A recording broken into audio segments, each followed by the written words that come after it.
Hey, what's up? What's up? What's up? What's up? Welcome to the Artist Exchange Radio Show here live only from BigExposedRadio.com. I decided to just get out of the house for a moment.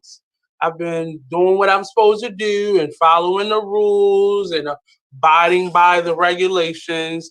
And I see a lot of people aren't still. But I am happy to today. This week has really been different for me out of all the weeks that we've been in quarantine, and I've really kind of been taking notes through the whole time. But I've really made some hard decisions that really aren't that hard, that really aren't that really weren't really that hard for me, but it really will mean the difference between what I have been doing as an artist and entrepreneur and what I'll be doing going forward. And that conversation that decision kind of was solidified when I talked to my guest today, Miss Sheila. I was about to call you Sheila Dixon, Miss Sheila Gaskins. That's right. That's the only reason why I voted for her, so we can all be mixed up. Sheila, yes. Gaskins. Heck yeah. I'm jumping right out there, and she's the only person that I know that is qualified, that is ready, and has an actual plan. Everybody else is just trying to hold off so they can have their special interest kind of hidden until they win. But I'm definitely for Sheila Dixon. I'm not going to make the same mistake that many people made with Hillary Clinton. I'm going to make sure, and even Abrams, I'm not going to make that mistake. I'm going to make sure I get her out there as much as I can. And please post who you're voting for. Unless you're one of them people who got hidden agendas and you playing both sides of the field. Please just get your people out there. We don't know who you voting for because you spend most of your time telling us who you're not voting for and why you're not voting for them. Get your candidate out there so we can actually win this, so we can see who really is about that and force them to put their platforms up. I'm tired of all these other people except for Sheila Dixon doing all these virtual town halls and such, and they're not. We don't know anything about them still. Right. Brandon is the young wonder of the city, but I still don't know what he's going to do. Right. Other than bring a youthful energy to the democracy of Baltimore City. I still don't know. That's right. And you're right. I don't even think Sheila even got a chance to do her thing before the scandal, and so we don't know. Give a sister a chance. And you're right. We are voting by mail. Mm-hmm. Voting by mail. How many people voting system is messed up? How many people can't even get their own mail for real? And so we are voting by mail. So that to me is a little okay. Well,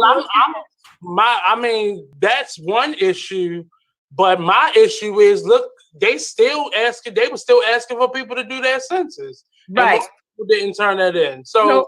I'm nervous for that reason alone. Like, the people who would want her in, are they actually going to get out and vote? And send their, ballots. And I know some of us are still waiting on our ballots, but I know her campaign and Brandon's campaign is doing a good job of sending text messages, making sure we got them, and holding people to the fire so we can get our information. But I've been seeing too many posts about mail carriers dropping mail, but I knew that was a thing already, dumping people's mail instead of delivering them. So I'm fearful of that. I hope by the time we are in our presidential election that we're not doing the same thing. I can't take another day of Trump. But you know what? That whole presidential thing might be already in the bag anyway.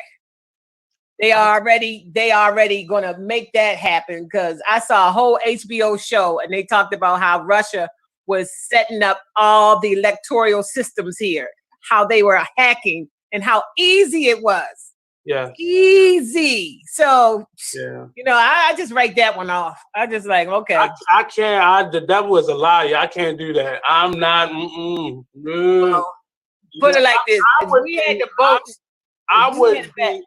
I'll let myself be charged with treason for killing them because I can't. I can't do another. I can't. Yeah, well, we can't. But I hear that Pence is worse. Yeah. So we got the lesser of two evils. Yes. And traditionally, people have been in for 8 years.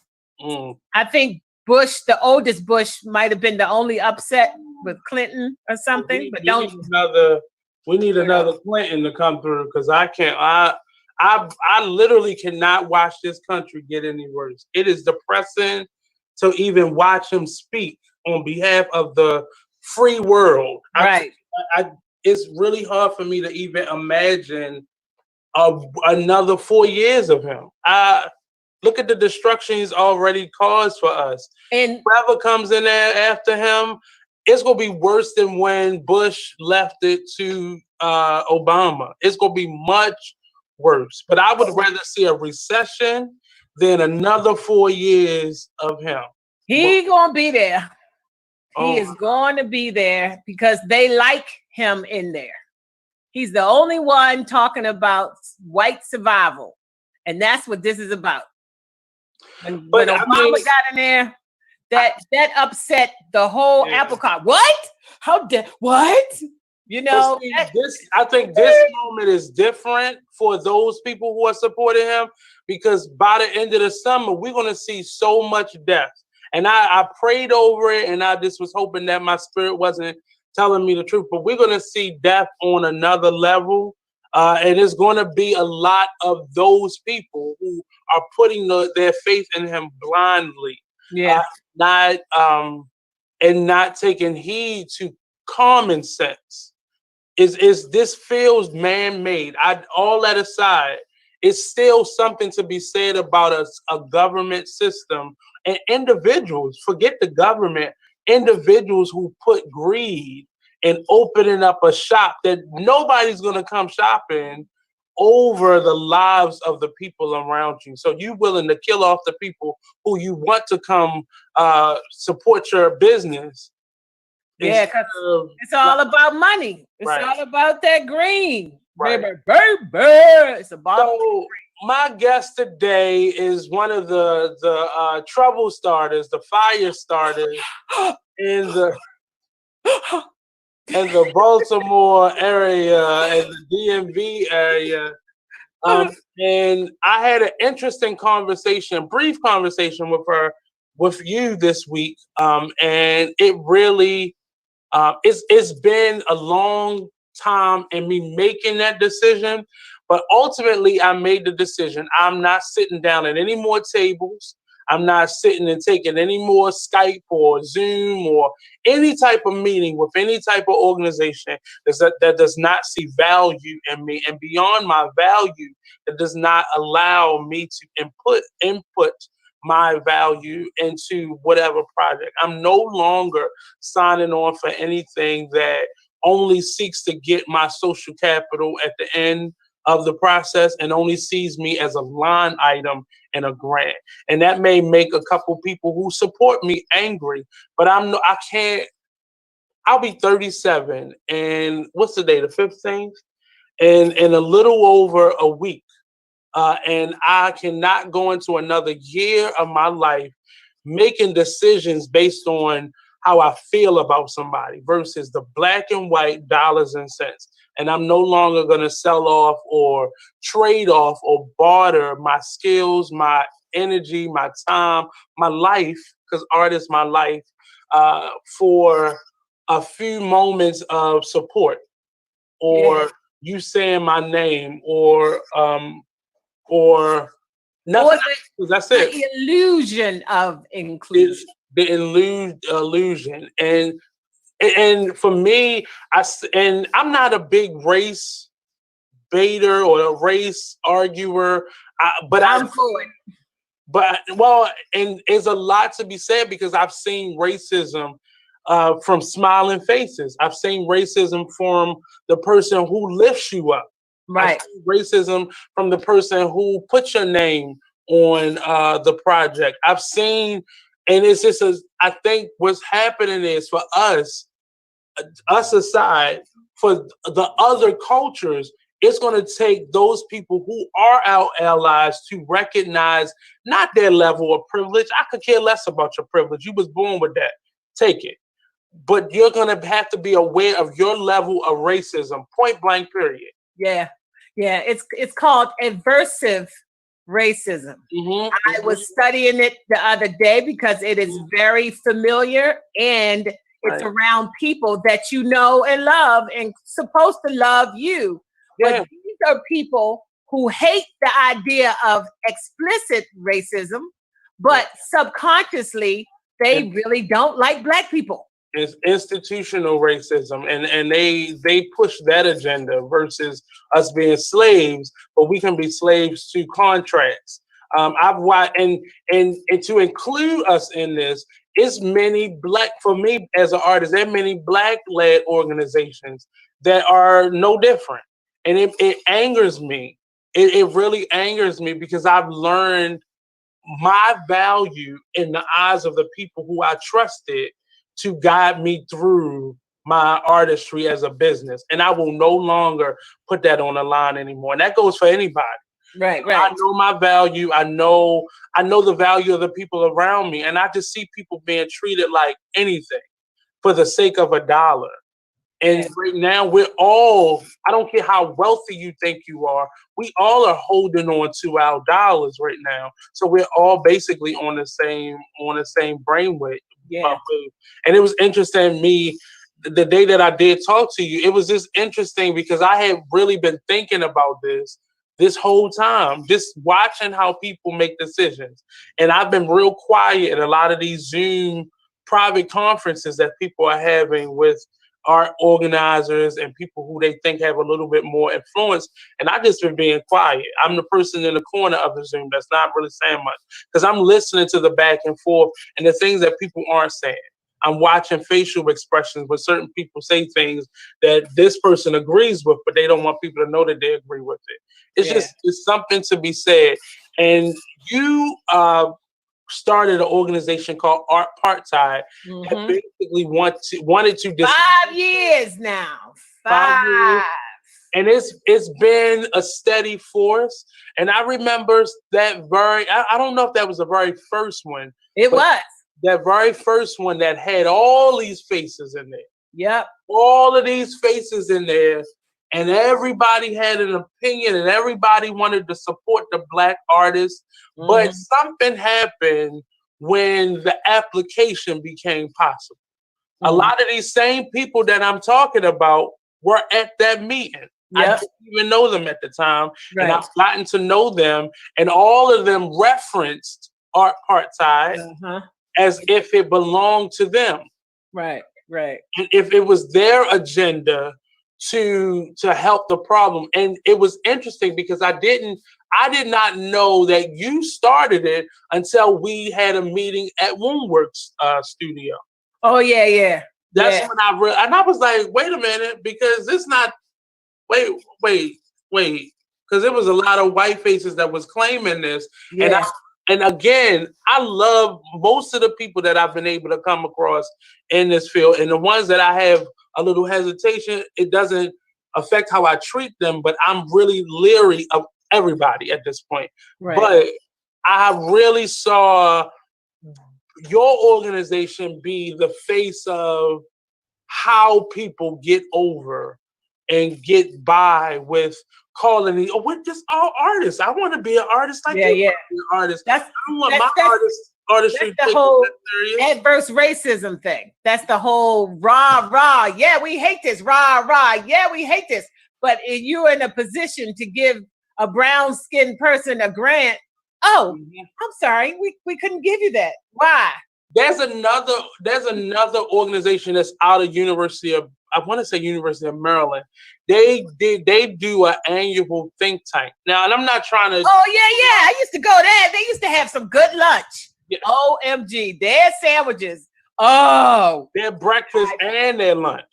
Breakfast and see, I had to go because I had another job then, so I had to go when I could get in there. But it was right at lunchtime. Oh yeah. And I went for a number of years, and I just listened to the conversations, and they just became.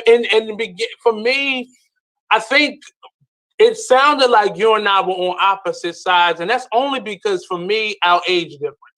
But beyond that, I think we were saying the same thing. Yeah. You just had an optimism that was different from my optimism. Right. Only because you grew up when Black people needed each other or felt like they needed each other. I didn't grow up in that neighborhood. Right. I didn't grow up in that time period where we felt like it was starting to dismantle itself, where grandmothers wasn't looked at as the matriarchs anymore. Right. And there were no more patriarchs. All the grandads had died, or they weren't there. They were not there from the beginning. But we basically had the same, along the lines of optimism. And I don't want to ever grow hard-hearted over these issues, but it is something to be said when you knowingly create cliques and groups and silos, right? And you keep it going, and you see all of these other individuals just struggling, and then you let one of us little Black bodies in at a time. Right. And then some of them get a head that's so big. Yeah. Some of these poets and writers turn social activists. I can't stand being in the same room with them no more. Wow. Yeah. Because their head has gotten so big, and the way they treat each other. Yeah. Somebody who I didn't know that I could call on my show at any time. Now I got to go through a series of managers.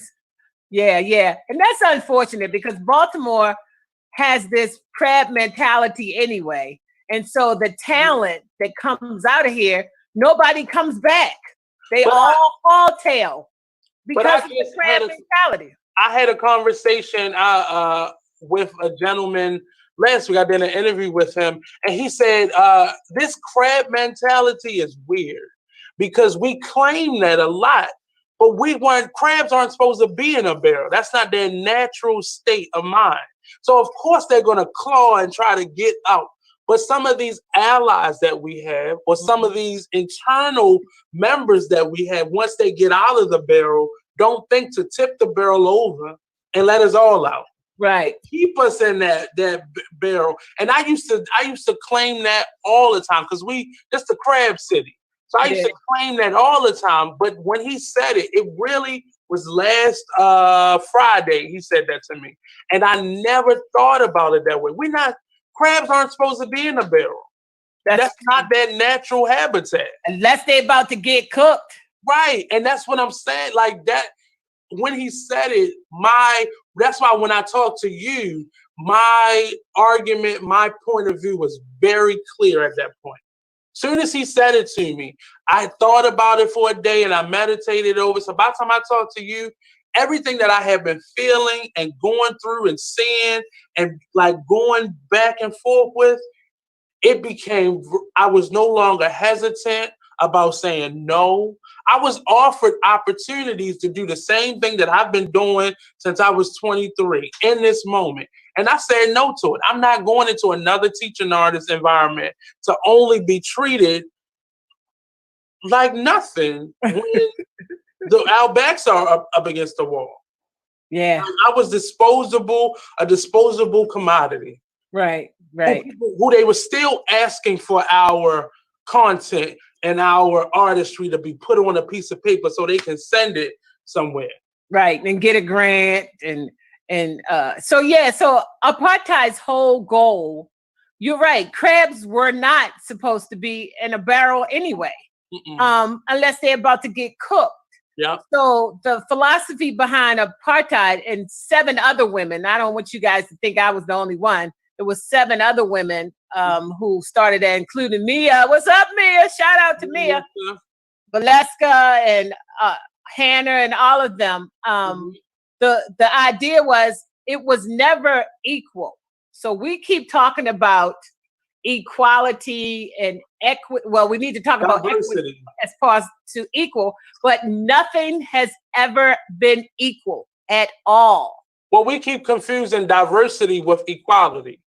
So they've diversified many of these organizations, but is it equal? Right. But people think diversity means physical. Diversity means a mixture of thoughts, of ideas. That's diversity. Not you gotta have this person. That's not diversity. They've done a great job at diversity though, but when it comes to the actual decision makers, right, there's no diversity in those boards. Right. And they try to add a face in there, brown or a chocolate or a yellow. Yeah. Just because it looks good on the outside. See what we got? Ooh, look at us. We're homogenized now. Look, we're a melting pot.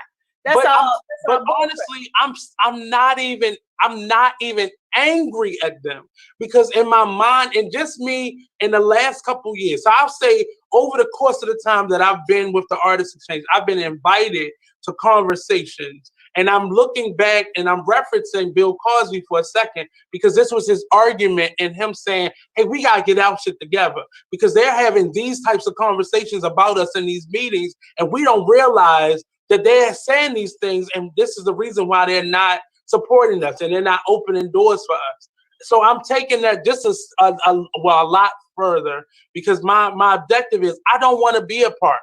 I don't want to be a part of anything that seeks to grab money, that's on a rat race for money. I don't want to be a part of that anymore. I want to get paid. I want to be healthy. I want all of us to win, but I can't be a part of an organization where, like a school system that has a CEO and not a superintendent. I can't. I can't do that anymore, because I'm always a line item. I'll always be a line item and disposable the moment I become a bill and not a commodity to them. So what I'm saying is that money, you deserve that money, and you should not have to fight for that money. And that money should be given to you just like it's given to white counterparts. Art is subjective, and just because you don't understand my experience when I paint this picture does not mean it ain't professional art. That's not what that means. You cannot base all of the stuff that I'm doing on a textbook of people who've done it before. That is bull crap. And so my argument is, I deserve that money. I'm a taxpayer. I deserve to get that grant. I don't care how many misspelled words I may or may not have in this application. I deserve that money, and you can't relate, so therefore I'm not going to get it. That's so bull crap. At the end of the day, that becomes the kind of line in the sand that they draw, because ultimately they don't even care what you're really doing. They just care how they can portfolio your work for their future grant needs. That's all. That's the whole. If what you do makes sense to them on paper, I've seen people make decisions and include people that ended up biting them in the tail and not delivering on what they say they can do, all because what they ultimately was a big project that meant XYZ and fit all the trigger points and the trending 501c3 issues, and that person took the money and left and never delivered on the promise. And what's sad to me, I'm seeing a lot of us do that to each other. I'm seeing a lot of us take the money and run and not deliver on promises to us, to ourselves, that we got to finish these things, or we're looking for money on the first day. And I understand need, but you're an artist first. And if you have something to, I'm tired of selling ideas. That's what ultimately, I'm tired of people selling ideas. Yeah, and to get paid for your ideas. Yes. Yeah. Yeah, and get credit for your ideas. Yeah. Yeah. So with this whole apartheid thing, it's been 5 years, and if I could sit and assess what I think has become successful in it, I think the ability to have all of these people in a room to have a conversation, Right. or to have an action plan. And I think once that happens, that to me is successful, because a lot of people say, Sheila, why you keep doing this? Why are you messing around with this stuff? Why are you doing all this stuff? I just think that, first of all, conflict is not abuse. No, And it's not. family fight all the time. Standing up Family be for like, fairness and equality is not you being loud and aggressive. right. And so I think that my children deserve the opportunity. I think their children deserve an opportunity. And it's not going to happen if you continue to think through that lens of less than. Or if we're criminalizing, right. Or it's not professional, or it's what is it, raw or savage, or tribal. That's my culture. Or ethnic. It's too, or it. That's but right. those things mean something when it fits the gender. So Devin Allen is doing a virtual show at the City Hall right now, and his top. And I'm not disputing Devin. He's a really nice gentleman, really talented, and I like how his perspective has now reached a global platform. But there are other Devin Allens in this Baltimore. Oh yeah. There are other I see, but I'm tired of them picking one of us, right, and making one of us the face. Before Devin Allen, it was what's the young lady that got the portrait for Michelle Obama? It was her. Before her, it was the the names are jumping out my head. Joy Scott. Before Joy Scott, it was the gentleman who does the Out of the Block series with Aaron Hankins. It was him. And then it just seemed like when you win one cycle, then they pass you through all the other grant processes and you become that person for the moment. And then we don't really hear from you no more because we got this new candidate, this black face that's going. And it's frustrating me only because, not because I'm not winning, but because I'm looking at the process. And I remember your argument from the very beginning. And I've noticed a lot of grants have gotten not simpler, but less complicated. And they were complicated for the sake of keeping all of these people out. And I've noticed now a lot of the submittables are more friendly to the novice artists and the quote unquote more experienced artists, the academic artists and the raw artists, the ethnic artists and the white artists. Yeah. I'm just so, in Philly, they have an art grant for transgender women. They have a grant for women. So why should I have to compete with B. Watkins? Why should I have to compete with Joy Scott? Why should I have to compete with all of these people who already got grants? I should not have to compete with that. They should be able to have a new Jack grant. Somebody who just want to do some art and pick their name out of a daggone bag. Well, they do. I'm telling you, they do have that. But what happens is it becomes a cliquish thing. So you put somebody in charge of one grant, and you notice that their group that they are a part of always is in the lineup. And I'm starting to see it happen. Oh, and yeah. I'm at the point right now, I want to start calling people names out. Because it's getting to a point of, and I get it. I get it, because many of those people have been disenfranchised for a number of years. And once people find a door open, they go keep it open for everybody in there. Click. I'm not, we do that naturally. That's called the hookup in our community, in our culture. But what has to stop? We have to stop putting on this white face and discrediting anything that does not look like what I would do. Right. Or what the white culture or the mainstream artists would do, and start really. one of my proudest moments is when that young lady did win the prize to become the artist for Michelle Obama. And Yes. she had a buzz here already, but once she got it, I saw the hatred for her. Literally, they would post her picture, and Black artists, white artists, artists in general would in the comment section say how much they don't like that and how ugly that was while putting their image in the comment section. But at the same time, she was asked to come to every art event and speak on every panel and be on every show and be a representative. At the same time, when people wasn't really giving her work art, now she has a big image on the side of a McDonald's. Right. Yeah. On the side of the Parkway Theater. Right. Like, and it's just interesting how our work gets treated. And I'm most angry at us for creating this level of friction amongst each other. Well, this being mad at us, it's okay. You can do that.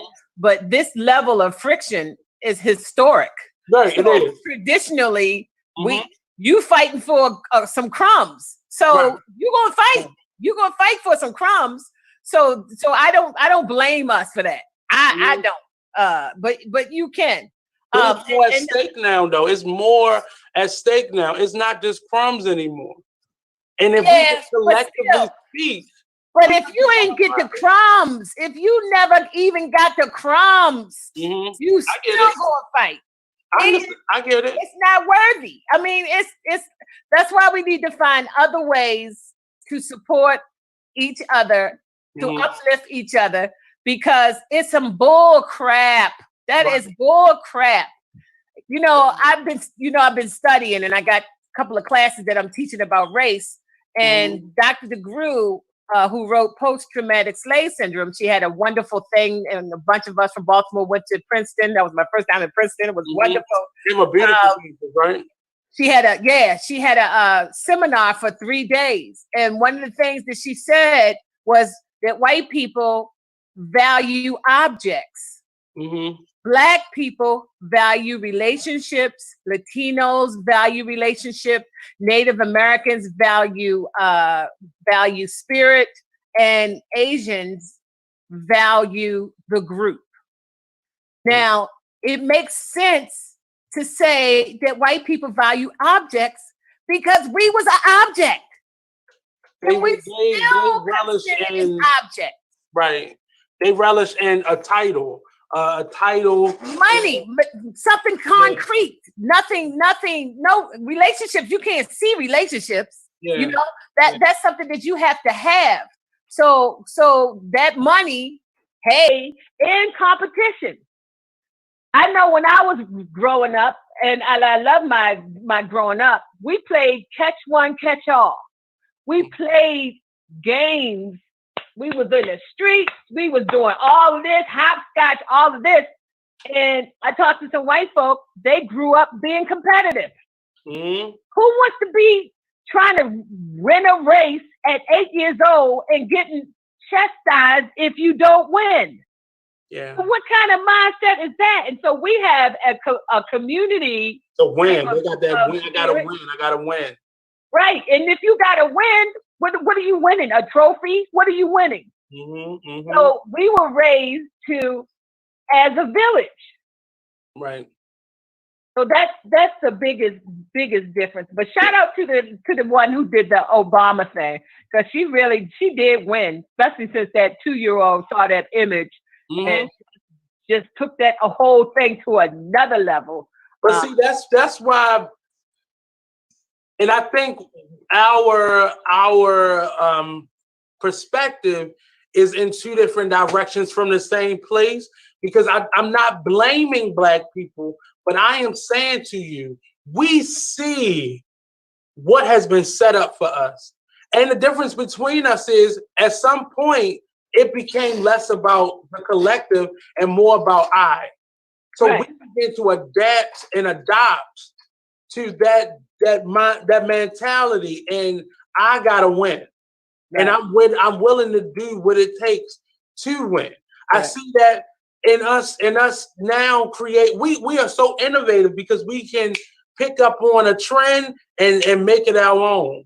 Right. But at the same time, if we're in a pandemic and you're making masks for $20-$30 a piece, something in you should say, you know what? I'm still gonna make sure the people around me is good. And if I give them one, they gonna tell somebody where they got it from, and then I can get my money in that way to the people I don't love. But you got family members who don't have masks, and you still selling them for $30 to people who don't have the money. Yeah. And I just have a problem with the mentality we have, and it's within my own family. It's big chunks of my family that I don't speak to, and I'm not okay with that. And I just see, and that's kind of the difference. And when I hear you talk, because I don't know a community-based Black culture. I didn't grow up with that. Yeah, that's true. So, you know, Ibram Kendi, who wrote How to Be an Anti-Racist, he also grew up kind of like you did, like in and out of those white schools, and he saw something that kind of startled him, and then he had to be like a little protester, and he just witnessed all of this stuff, and so his whole concept, and I'm not speaking for him, I'm like kind of reading the book, but his whole concept of anti-racism is based on institutional racism and policy. And so he is saying that Black people are racist. Yes. For a long time, we were like, no, Black people impossible. That's impossible. He ain't got no power. But listening to you, that is racism, and it's anti-Black. And Black people have always been anti-Black because Black is like considered the yuckiest. Yeah. So who wants to be the yuckiest? So I don't fault that. I don't fault that at all. But the key is to be anti-racist. So you know, if you're a Black woman and you are you sitting at the desk or the table and people have to greet you and you turn your nose up because somebody don't look a certain way, you're being racist. If that person is Black, you're being racist because you are judging. They are judging. And I'm speaking to the people who I know watch my show and don't say anything, and the people that I've had conversations with throughout this pandemic and even before this. But you know specifically who I'm talking to, that sit at the helm at many of these organizations or who have a voice, and they still choose to play the game. Right. They still choose to be lazy in their responsibilities as a helm. And I'm all for not feeling like I gotta bring my whole race ahead. But when you took that position, you took that responsibility. Right. Especially when you're in a city right now, and I'm speaking specifically to our arts community. When you're at the helm of an arts community, or you have a voice or position, or even nonprofits. Yeah, nonprofits in general. They are ahead of some things and still not doing right. It still ain't right. Or they might have a person who their whole role, I call them a Doberman pincher. So their role is if you got beef with them as an organization. Oh no, here's Rashida right here. Here's Rashida, and so Rashida's like, look, this ain't the organization for you to be doing all that talking about and all that stuff. And it's like, I know why you're here. You're here to fend off me. You're here to attack me because you Black and I'm Black. You think that I'm going to stop doing what I'm doing or saying what I'm doing because you are a German Shepherd right now. You are a guard for the tower, for the ivory tower. I remember I was working one day at the Peel Center, and it was another event, and I was on my phone trying to set up the live for the conversation we was about to have. And I remember this couple came in. They were a Black couple. They came in, and when they came in, I was putting in the description for it. And she made a little joke about me being on the phone and being at the counter. Uh-huh. I said, "Oh, I'm working right now, but can I help you? You can, it was a big event that we were doing. It was open to all the floors. It was like a big art event." And I said, "Well, you're free to go around. I'm just here to help you with any questions that you may have." And I didn't think anything of it. And I'm sharing out the live because we have a live feed of a conversation going on, and I'm sharing it out. And that same lady from that couple came back. She's like, they're talking about you. They don't like the fact that you're on your phone right now. And I said, well, who don't like it? Because I don't have a boss in here. I said, but is it a problem for you? Because I'm actually working right now. You see this going on right now? That's a conversation that's going on. So I'm working right now. And I think she embarrassed herself to the level of not knowing who I was. And I was hosting, and this event that we were doing was the mashup. And I'm sitting there like, I'm in charge of this right now. So I'm working right now. So if you are offended by me being in this white place and looking as if I'm ghetto or you think I'm playing spades on my phone or something, that's a problem that you have. And I wasn't disrespectful to her, but I had to let her know in her little side way, ain't nobody talking about me but you. Yeah. You are uncomfortable with me being in this predominantly white organization, being ghetto as you perceive it to be. Right. And what color was she? She was black. Mm-hmm. She was black. Yeah. She was black. She called herself helping you out. Yeah, she was, and I see that in these art communities where they trying to give us the lowdown and tell us how to walk the walk and how to put on our blackface makeup. And I just can't be that person anymore and listen to those things, because the old me would have like, well, let me, somebody probably is like looking at me and think I'm just goofing off right now. Like if I was a white person standing there, you wouldn't have thought twice about what I'm doing. No. They have expectations. They have higher expectations for black folks. Yeah.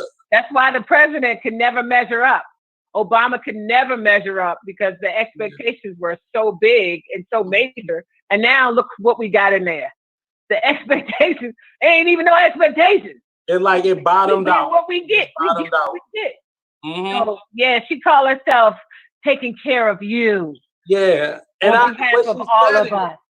When she said, because even the director, she walked by and she was standing beside me, and they don't even know who she is. They just assume, and they were correct in their assumption, but they assume. And I'm showing her how the live is going to be going, and I think it just went over her face.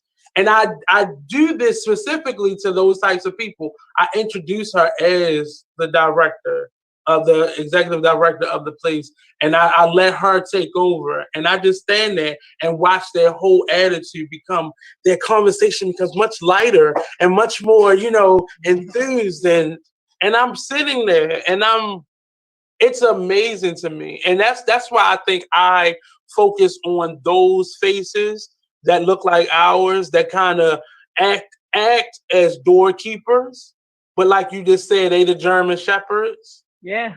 And they act as the doorkeepers, the gatekeepers in our art community, in our, just this Baltimore business entrepreneur community. And it happens, but I'm in my planning process now, and I scrapped everything that I thought I wanted to be and what I wanted to do, and I'm now having to restructure myself as an individual independent artist and figure out how I am going to get through this. And I added a little bit more of the eyes to my goals and my dreams and this journey that I'm on. And it makes me feel bad because I'm not a selfish individual. Mm-hmm.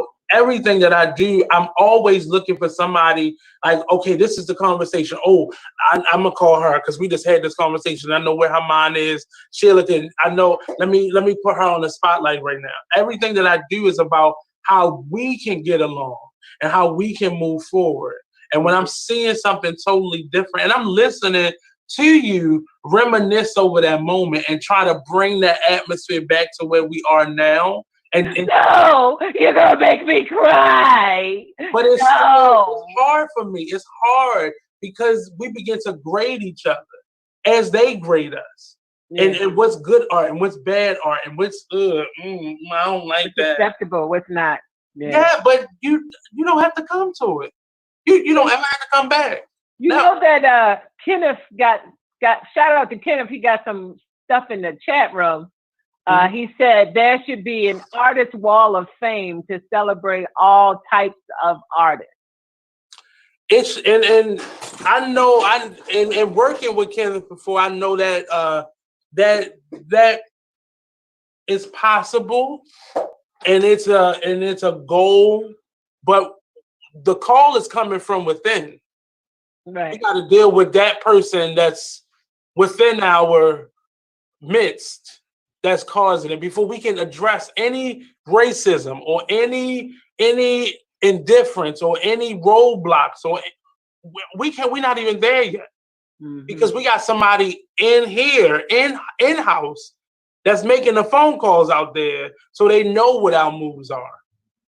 So I don't trust a lot of what's going on within our own culture and our community, within the arts community right now, because I just feel like it's a setup. And I hate feeling that way. I hate being that way. It stifles me. It keeps me behind. It ruins my relationships with people because I can't go just be friends with a Sheila Gaskins because I'm wondering, well, when she gonna show her black face?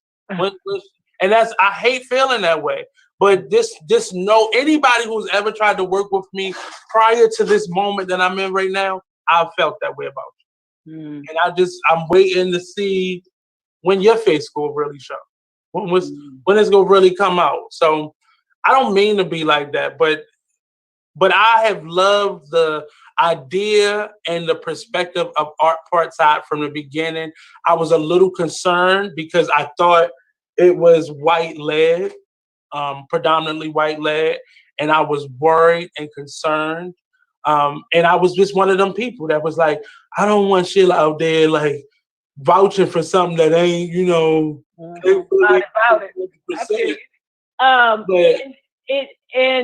And I think why the white artists are attracted to it is because of this sense of trying to reach equity or trying to come to a compromise, because when I was talking to the women, we sat at Joe Square and we talked for 2 and 3 hours about the same thing, and we all were saying the same thing, no matter what our skin color was.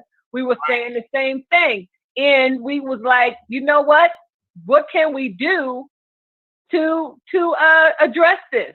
And so that's how that whole idea started. But like you said, I mean, they're gatekeepers. They're German shepherds in apartheid. There are racist folk in apartheid. All of it exists. It's all part of. I like how your subsequent gatherings have been these small, little isolated groups. And I think the last time I came to one is when we were at the new Red Emma's. Oh, okay. Every time I've ever gone to one, I just listen. I really don't even talk that much, but I like to listen to what people are saying because it tells you just who they are. It tells you. And without them, and that's why I don't think racism as we see it today is not malicious in the sense that I don't want you to achieve, but I just want to achieve so much more that I'm going to make sure you don't achieve. Or I don't like the idea of racism being shot in the street. That's not me. But I'm still not going to give you that grant money because I don't think you're going to spend it the way that I want you to. Right. So it has the class that I have at Micah is called Contemporary Racism. Know your bias, because we all are biased. But who are you rooting for in the long run? Who do you want to see win in the long run? Even through this pandemic Say again? Even through this pandemic where they were giving relief funds. I heard it wasn't no black people getting none. Now, I don't know how to say this, but thanks to Alana Nicole's relief fund that she started kind of spearheaded a lot of the organizations to get up and try to do something. Because before that, it was quiet. Nobody knew what to do. Everybody was holding their treasure chests to themselves. And then people began to, once they saw her, just, you know what, I'm going to just do this on my own. I'm going to just seek out funds and just divide them up. And hers, to me, felt the most honest. Right. It felt the most genuine. Yeah. Because then people began to use their resources to really stockpile money and then throw out these submittables for you to be able to fill out. And I'm not opposed to people filling out, because you gotta paper trail money. You know, Monty, the owner here, he says talks to me about that a lot. Like, there always has to be a paper trail with the money. So I'm not opposed to you saying, hey, can you sign this piece of paper? But if you're giving me money to be able to survive right now, I shouldn't be having to double, triple explain my process as an artist. No. If you believe I'm an artist. Right. Why you got proved you an artist? Right. I'm now it's not even about proving. That person who went to Micah, they ain't had to prove that they was an artist. But what some of the things that I'm now having to recognize in myself, I did not portfolio my work great. I wasn't great at portfolioing my work and having my stuff accessible to be able to submit. And that's a problem that I have. And that's something that I first sought out diversity in the arts. When we first started talking, and I was talking about diversity in the arts, that's why I was doing it, because I wanted to learn how they were keeping track of their many projects. Because I have the same resume. I've done X amount of shows. I've directed, stage managed, did makeup. I've sold jewelry. I've taught, all across the board. But I wasn't good at portfolioing the work, putting it in a capsule where I could deliver it to you and say, here, this is why I deserve this grant. And that was intimidating to me. And I saw a lot of artists like yourself get intimidated by the process and what we had to deliver. And I'm going to speak for myself. I can't speak for you. But it was intimidating to me. Like, I almost forgot that I did all the stuff that they were asking me for. I just didn't have it in a format that they were asking it to be in. And so that is my argument. Mm-hmm. Why do I have to go jump through all of these hoops?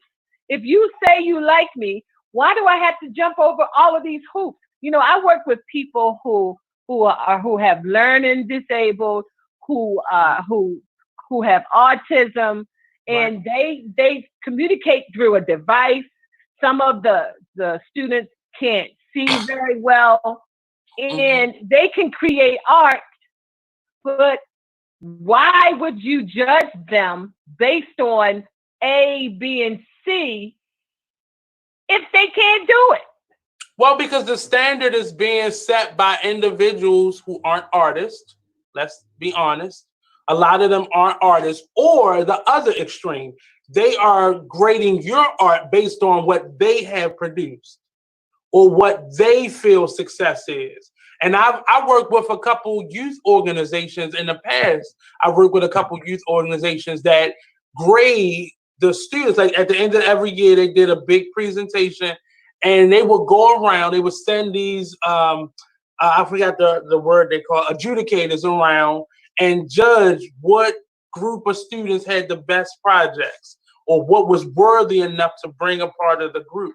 And I remember one of my groups not making it. One of the schools I was at one year didn't make it. And I asked her, I said, well, can you tell me what you do? And I made sure to not be like, what you tell me what you do. Like, I was curious, what do you do? She was like, well, I love art. I just love art. So you're not an artist. So you're telling these children right here that they're not good enough to be in your program, and they're not good enough artists, and you aren't an artist. So we have a lot of doorkeepers that aren't artists themselves, that aren't versed in what they're asked to be the supervisors over. And then not only that, you're not taking in consideration people have different learning styles. And Yeah. I like how a lot of the grants have become more simplified. And I cringe using the word simplified, but you've taken the bias out of a lot of these grants. Is what you did. So now you have people who would never have filled out a grant now getting grants. And that's been my process. Like, I always fill out grants and then I get frustrated because with myself, because I did not categorize or put into a portfolio or keep organized the things that I'm doing. Like, I have all my playbills. Can I submit my playbills? This shows that I was an artist. But not only do I have to prove that I'm an artist, I have to prove the caliber of artist that I am. And I think a lot of that, it feels like a bias because I'm being judged based off of somebody else that you want. So you're making me jump through a hoop to be that person. Right. So our standard as an artist is one thing. It's one representation of a person. It's not the vast collection. You haven't done a cross section, or you're not judging me on a cross section of our city, but you're judging me based off of the one or two that have made it out of the city. So you got to be this. WJZ had to have said your name in the past before, or Oprah had to have hashtag you or spotlight. Right. Right. You know, but it's just amazing to me. I don't want to be angry anymore. It's institutional and it's structural and it's still the same thing. It's all based on difference. Your approach to difference. People hate difference. People fear difference. And people live in homogenous communities. Yes. It's our separation that makes us stronger as people. It's our difference that makes us stronger. It's not the same. And if you're uncomfortable with something, I keep going back to that. If you're uncomfortable, you're going to either hate it or fear it. And if you fear it, you don't want to be around it. And so if it makes you uncomfortable, then you become anxious and you can't even speak to that person, or you can't even, let alone judge them to see if they're going to get some grant money. You know, in the school systems, test scores and children's behavior was based on white girls' behavior. White girls in school, the way they behave is what they think other children should do. Yeah. How in the heck can you do that? And then testing is based on your upbringing. So reading comprehension is based on your upbringing. So if you didn't have the bestest upbringing, you might not be able to read. And the last thing I will say, which is the totalist, most craziest idea, is testing for the COVID-19 is based on your doctor's permission. What if you ain't got no doctor? What, you ain't got no doctor. So what? So I can't get tested because I don't have a doctor? Well, why do you have no doctor? I don't got no money. I want to live like this. Oh yeah, I can't wait to live like this with nothing. I haven't been to a doctor in 15 years. So it's all biased. It's all by design. And it ain't fair. And the beauty of all of that is that it can change. Yeah. This ain't etched in stone. 50 years ago, you couldn't do certain stuff. 50 years from now, maybe you can. And we getting blacker. So like it or not, we are getting blacker. We was never a minority in the first place. And that is an insult. In Baltimore City, 60% of the population is black and has always been black. So where am I a minority? I ain't no minority. You a minority. So again, all about perspective and mindset. And it ain't gotta be that way. It don't. It don't. It don't have to. And in my mind now, I'm at a space where I'm tired of being angry. I'm tired of avoiding opportunities for me to be a part of grants. I used to go, you know how they used to have those cycle meetings where they would give you information on the upcoming grants. I used to go to them all the time. And I would psych myself out of even submitting the grant while at those meetings. And I stopped even wanting to be around people who were those grant-seeking people because I didn't want to feel that angst about filling out a grant because a lot of the information required information that you would have had to submit if you were already successful. Mm-hmm. It was no room for the entry level. And I'm not a person that complains about it's not fair because it's not really meant for all of us to succeed, because it never was meant for all of us to succeed. Nope. You know, and I had to realize, even me being able to go to private schools, it was based off of the earlier form of the lottery system. Uh-huh. So I was blessed to even had gotten into the cycle of being put in, because my mother couldn't afford to send me to a private school. Well, she was paying my tuition, so she could afford it. But it wouldn't have, that was only after or later in the process. But I don't want to be angry anymore. I don't want to be frustrated. I don't want to be accusatory. I don't want to hate, because I had gotten into a space of hating white people in this art community because I saw, because often I think I'm safe to some people. Oh, you can say it around Nate. Nate's a nice guy. And I would hear the conversations, and often I would be a part of the conversation. And in my mind, like, do you know I'm a Black person? And you're having these conversations about Black people. I never forget, I did a art show, and I was trying to be like the next thing, not the next thing, but I was trying to be like them. And I created this immersive art show. And I was like, oh, that's a word that's going around the community.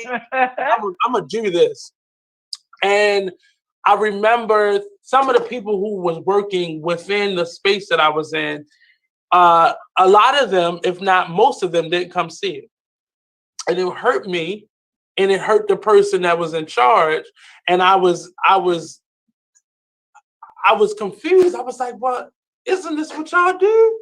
Y'all like this word, immersive. Y'all like that. It is. I'm immersing. That's your right. That's your word. Right. I'm immersing. And I remember one of the people said, oh, I'm sorry, I couldn't make it, but I had a friend who was doing a show at the same time, and she worked really hard for, to put together her show. And in that moment, everything that person said after that point, I wasn't listening. Because in my mind, what I wanted to say was, bitch, you don't think I was working hard? But I was like, nope, that's not what you should say in this moment. But just let her have her moment. Because in their mind, we really did not work hard for that. In their mind, and I never forget it, shout out to Tiffany Jones. We worked really hard creating that. And it just felt like we did not work hard enough. Mm-hmm. And what the difference was, I remember us using everything. We created something out of necessity, because what we were planning on doing. Is that the thing at Drew Hill Park? No. This was Blueprints, the Standing Room Only project. Now to put it out there, but I don't care. The Blueprint Standing Room Only. Oh, okay. Project that I did, and I remember what we were supposed to be creating a film, and that did not pan out. So as we do as Black artists, let's make this work. I don't want to just let this go. Let's make it work. And we created a process, but we used the resources around us because we didn't have any money. I spent most of the budget that I did have on trying to make a film that didn't come to be. And I remember us using everything in our disposal. And I looked at that, and to them, it looked like you just put this together. Not realizing the years that I had spent with the script alone, right. The process and the thought and the connection that I had with it. And all that was summated by she really worked hard, and I had to go see it. And it was just the she really worked hard part that just it was just shooting me. I just felt bullets coming at me, and it really made me think like my work would never look like a professional artist until somebody validates me, until a Michelle Obama picks me, and that's when I'll be taken seriously. Yeah. Or when my photos on the front of the Time magazine or National Geographic. But that's just the nature of white supremacy, Nate. That's what I'm saying. That's you know, the slave masters used to sit around and talk about how lazy the slaves were, how lazy they were when they worked from sun up to sundown, did everything, slept at their feet, cooked and nursed their children, but they are lazy. So that whole mindset of you're not quite human, so therefore I can treat you this way. Right. I can sleep at night. Is real. It's that's the only way you're able to treat somebody that bad if you think that you are better than them or that they deserve it. Archie Williams says, no need to hate on anybody. Shout out to Archie. Create your own lane and put in the work. And Archie represents your generation as well. I and know me and Archie go way back, Shorty. But Archie represents that mindset that this is a collective and we can do this. It's a village. And I don't see that amongst us. And I remember you getting on me before, like, it's out there. You don't see this organization and this organization. I've been a part of many of those organizations. And you still don't see it. I went after going to those predominantly white schools my whole life. I went to the blackest school in Baltimore City. And I did not see it. I saw a bunch of resume builders that was trying to nurture the potential in me that they needed for their resume. That's what I saw. I was a part of theater groups that looked at the imagery and their suffrage and their perspective and didn't see mine. Then wasn't willing to see mine. And that's the part, and that's the unfortunate part. But I still was like, hey, I'm gonna be the one that they notice. I'm gonna be the one that break these trends and these cycles. And got caught up in it myself. And really, church hurt ain't have nothing on being an artist and being hurt. It ain't have nothing on it. Nothing. What you call that? Church hurt. Church hurt. That idea of being hurt by your fellowship. Oh, okay. And I felt that in the artistry times 10. Yeah. And it just felt, you can always just go to another church and get a better experience.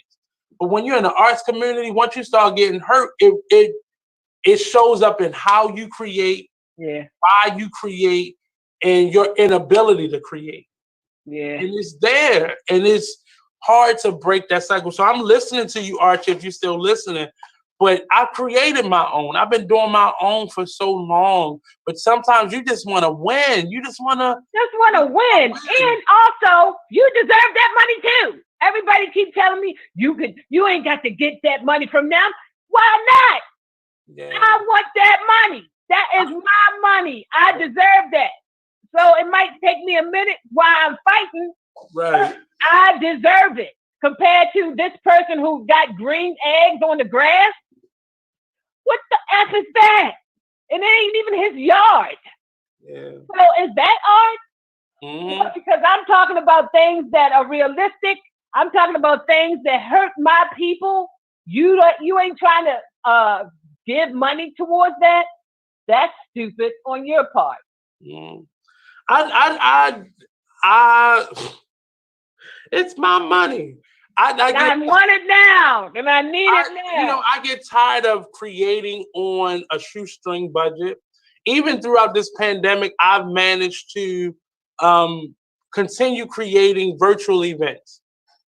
And I was halfway through the process. I was really proud of myself because I say, Nate, look at you. Once again, you're creating lemonade from barely lemons. Yeah. You're making it work and you're keeping it going.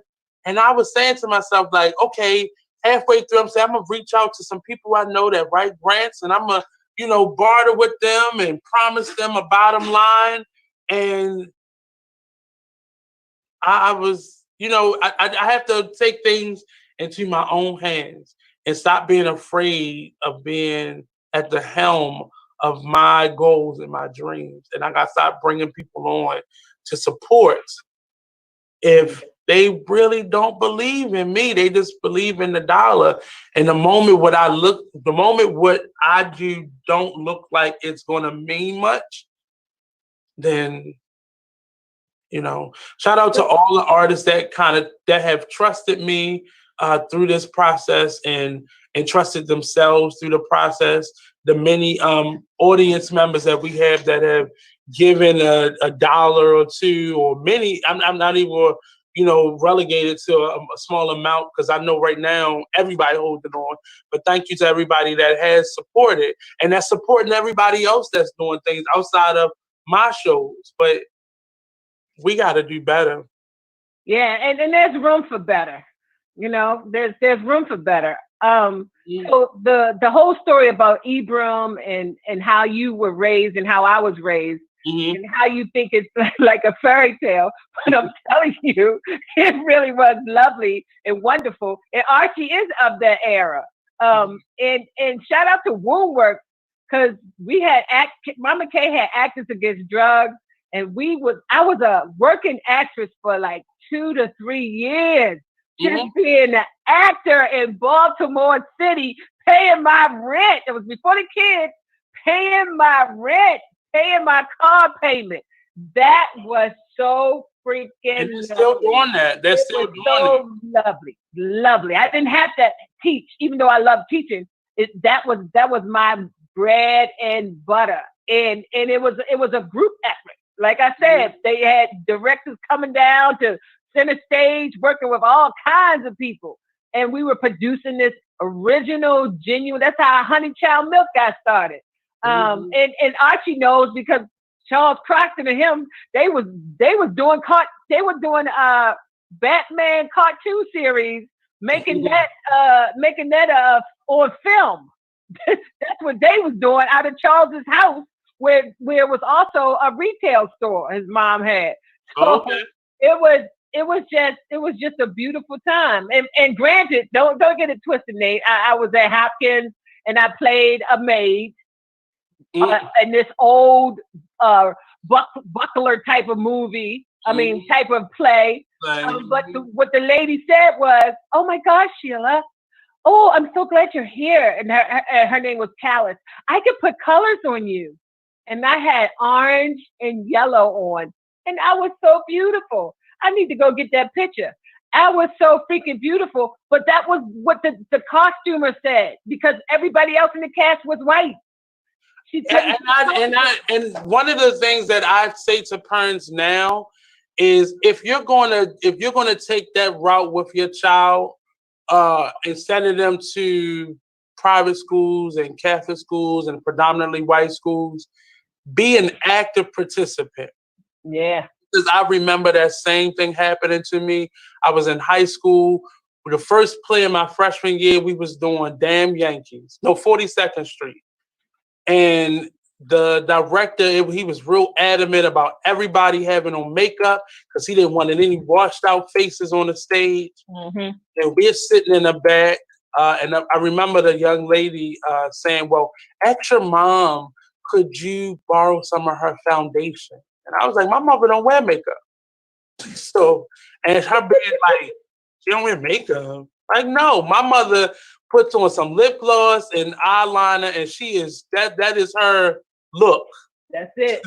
But I remember them like going through their makeup and trying to figure out what they gonna put on me. Woo. And my foolish behind, my youthful ignorance, let them put rouge on my face. What they put on you?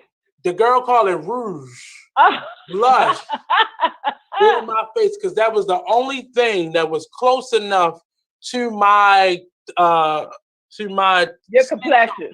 And I went out on that stage looking like a truffle. And rouge is like red. Chocolate truffle. And rouge is red. It's like a dark burgundy type of color. I look like a chocolate truffle. It was like she used like the brownish tones and the reddish tones, and I looked like a dried truffle. Wow. I hear my mother in the back of the auditorium say, "What the fuck is that?" I could hear her say that in the back.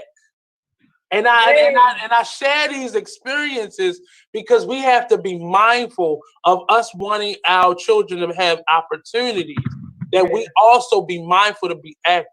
Because my mother, if I just went to her and like, "Mom, I need some foundation in my tone," she would have did it. But I was embarrassed because I didn't have any foundation. All the students had foundation. Right, so right. And you would have been left out if you ain't had nothing on. Yeah, so I let this girl experiment on my skin, and I tell you, I looked like a dusty, dry, matte-covered truffle out on the stage. Everybody else is shining and glimmering, and I was this chocolate truffle.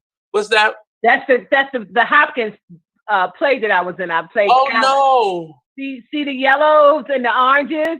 You had a flower. Was your name Bertha or? No, it was Callis. My name was Callis. It wasn't a Greek play, but it wasn't Shakespearean, but it was done at John Hopkins at the Bond Theater. And when I came home from college, but the character's name was Callis. And it didn't even look like I'm flying. It doesn't even look like I have feet. But she was so excited that she could put colors on me. Because your complexion, they're just going to pop off of you. See that? Even though I was a maid, I ain't gonna lie. I did it. Like I'm not ashamed of it because I learned a lot in high school. But I'm at a space right now as an artist that I just want more for myself. I want better. I want better in my choices. I want better in the opportunities that's being put in front of me. I want to be at the decision table. If you're gonna push this diversity issue, I want diversity from the board down to the face that you see of the organization. And I don't want all the faces to be Black. I want everybody to be represented. Right. But I need us to feel like we all belong here. I want us to feel that way when we're in these institutions. And when I'm amongst these people, I want that to be a thing. I don't want the Baltimore theater scene to get Black because Center Stage brought on a Black artistic director. I want all of our work to be seen. And I don't want our work only to be seen by those white organizations. And then our work gets tossed under the table. Right. And then we're not really recognized unless we're at one of these organizations producing our art in any fashion that is in. Like I don't want that to be a thing. I'll go there, but I want you to come to I want to see your face in Arena Players. Yeah. I dare you to come to a show at Arena Players. Right. You know, and that's the other part too. There's not a lot of people writing about these plays. You know, it has to be a certain white cast member or a certain organization in order to get some media or some press on it. I'm gonna send you something while you're talking right now, and that's bullcrap. I gotta send it to you now. So after I just did Pearly, and it wasn't because we didn't get a bunch of write-ups. When I say Troy Burton put his foot in it, he put his life in that moment. This was his first production company post his retirement and for his production company, his consulting company. And when I say it was on point in every way it could possibly be, and we only got one writer who didn't even focus on our acting, but focus on her disdain and her dislike for the scripts. That she didn't even write about us. Or even if we did bad, he hated the script. She hated the script. She hated what that script represented. She called it outdated, despite Pearly, the play, the musical, whichever one you want to watch, speaking to what we're in right now. Captain Kachapee is Donald J. Trump. Yeah. In any way you look at it. And the fact that white face, and she's a well-known writer who's not of the theater, who wrote about a play that is outdated and why people don't do it as much. It's a difficult play because it's a musical, but you missed the whole point because of your white perspective. So Shakespeare ain't outdated? Thank you. Come on. Give me a break. See, that's what I'm talking about. It's all about different. You either fear it or you hate it. Yeah. It's all about different. If I'm uncomfortable, then something is wrong. If it's not smooth and we can't get along, then there is a problem. If I don't feel safe. And that's what it was. And I think her opening byline was the creak or something about the creak of the stage, which is dumb because it's not even the same stage no more. So you ain't hear us walking across the stage. And it was just that. And from that point, and we had to talk after this, that was my point. I really want us to create our own, not our own, but we need more critics that look like us to be coming. Shout out to, thank you, 3 minutes. Shout out to Angela that's over at Be More Art Magazine holding it down. But she can't be everywhere. No, she can't. I want her to come to FOMO, though. I need to figure out how to get in touch with her. She's very communicative on Instagram. Yeah. But she comes by. She and not just because she gives us the great reviews, but she really looks at what you have despite the duct tape holding it up. And she look at your intention and your story and your intentions on what you're doing beyond what's popular at the time. So I really wanted us to create some vehicles, even if it's not just me, but some vehicles where we can really, be those decision makers, where we're writing about our art and we're writing about their art, telling them we tired of seeing Shakespeare done because you don't have to pay for royalties. We ain't slick. You're doing it because you ain't got to pay for the royalties. But cool, do you, boo? But stop discrediting our work because it is not relevant to your experience. Right. But as we close out, please, and I know we went over, but tell us about what's happening on this Saturday. All right, so we got two things that's happening on this Saturday. 6 o'clock, my daughter, Nakia Hampton. Shout out to Nakia and Nia, love you. Kia is a stand-up comic now after years of trying to get her to do stand-up. And so she's going to be doing something on behalf of the Peel, talking about humor and healing. And so she asked me, her mom, to come and do her first show with her. So I'm excited. Thank you for graciously inviting me. And then we have our part-time Flossie Open Mic Online. And that name came from Naomi. Shout out to her. And we got Ricky Shackelford as the MC. If y'all don't know Ricky, he the real deal. It would be no comedy in Baltimore if Ricky Shackelford wasn't a part of it. Then we got Naomi, we got Red Ray, we got Mellow Myra, we got Tonea, Funny Lady, Agnes, Iris Shaw. And so all of these artists are totally different and we're in their home. And so they're going to express themselves the way that they express themselves. And we are going to watch and be entertained. And then donations will come. And then you break it on up and we give it out to the artists that are performing that night. So it's been wonderful. This is our third one coming up this Saturday, knock on wood. And they've been rewarding. So we've taken every Saturday in the month of May dedicated to uplifting art in the quarantine time. So we're coming to people in their homes who are opening up their homes, but they also are opening up their artistry. And you know how that can be a come or go thing. But we are so glad for it. So it's FOMO, sponsored by our apartheid. Look for the Facebook, the IG, Saturdays at 8:00, and then the Kia thing is 6:00 on Saturday. And next week we're going to have Maybelle, comedian extraordinaire. If you don't know Mama Maybelle, then I don't know where you live. She's going to be our host next Saturday, and then we'll have one more after that. And it's not too late. So any type of art you want to do, visual art, performance, poetry, stand up, people are doing monologues, tap dancing. It doesn't make a difference. It's all in one spot, and it's not too late.